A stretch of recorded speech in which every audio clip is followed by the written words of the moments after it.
Calculemos una base de S, que como vemos es un subespacio de R3, los X y Z pertenecientes a R3, tal que X menos Y más Z es igual a 0. Se puede comprobar que esto es un subespacio y observemos que un vector está en S si satisface esta ecuación de aquí. Una ecuación, como vemos, homogénea. Por lo tanto, los elementos de C son las soluciones de esta ecuación. Es un sistema de ecuaciones, pero en este caso solamente tenemos una ecuación. Entonces, si a una ecuación le hacemos el proceso de Gauss, pues se queda igual. Por lo tanto, con una ecuación, proceso de Gauss, ya se ha terminado. Entonces tenemos aquí tres incógnitas, como vemos, la X y la Y y la Z, pero no hay que mirar aquí, hay que mirar aquí. Porque puede ser que alguna de las incógnitas estas, de las variables que tienen los vectores del subespacio, no aparezcan en las ecuaciones. Entonces se mira aquí. Entonces tenemos, aunque en este caso coinciden, puede haber otro caso en el que no coincidan. Entonces tenemos tres incógnitas menos una ecuación al acabar el proceso de Gauss, que no hemos tenido que hacer nada. Esto es igual a 2 parámetros. Claro, esto es el proceso de resolución del sistema. Entonces tenemos dos parámetros. Normalmente empezamos por la Z, vamos a llamarle alfa, por el final, y la Y beta. Se empieza por el final porque cuando se triangulariza un sistema, pues lo adecuado después es empezar por el final dando los valores a los parámetros. Entonces tenemos dos parámetros, pues empezamos por la Z, le llamamos el alfa y el beta. Lo único que puede ocurrir es que en alguna ocasión esto no sea adecuado. O sea, esta asignación no sea adecuada. Entonces lo que se tiene que hacer es buscar otra asignación que sí que lo sea. Porque si una de las variables tiene un valor, por ejemplo, si aquí pusiera x igual a 0, a x no se le puede dar valor de un parámetro, porque x no es variable, x es siempre 0. Entonces aquí, z igual a alfa igual a beta, porque tenemos dos parámetros, y ahora la x las despejamos en función de los parámetros, con esa ecuación. Entonces tendríamos x menos y, que es beta, más z, que es alfa, igual a 0.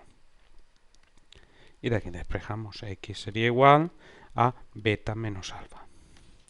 Perfecto.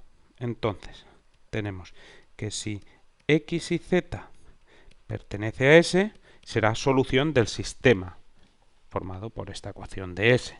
Por lo tanto, tendríamos que al ser solución sería de esta forma. Que ya sabemos que alfa y beta pertenecen a R. X y z sería igual, la X es beta menos alfa. La Y es beta. La Z es alfa. Y ahora lo que se hace es separar esto que tenemos aquí en vectores, de forma que en cada vector aparezca un parámetro. La beta, pues tendremos beta en la primera componente, coma, beta en la segunda componente. Y en la tercera no tenemos beta, 0. Más la alfa.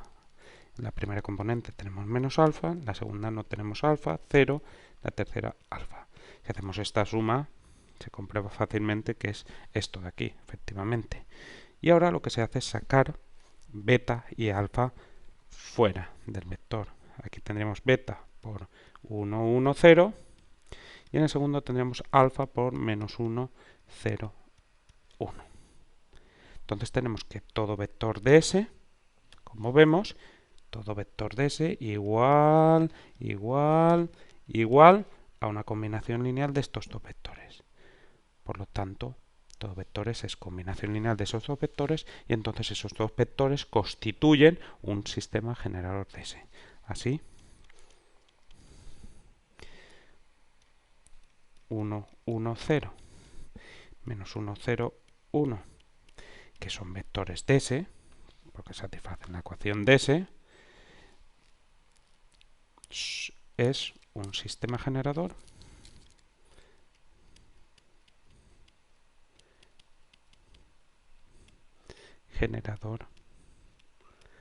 de S. Y observemos además que estos vectores no son proporcionales, porque si fueran proporcionales, si divido menos 1 entre 1, que da menos 1, daría lo mismo que 0 entre 1, que da 0, y eso no es así. O sea, cada componente entre la de delante tendría que dar el mismo resultado y eso no es así. Por lo tanto, y al no ser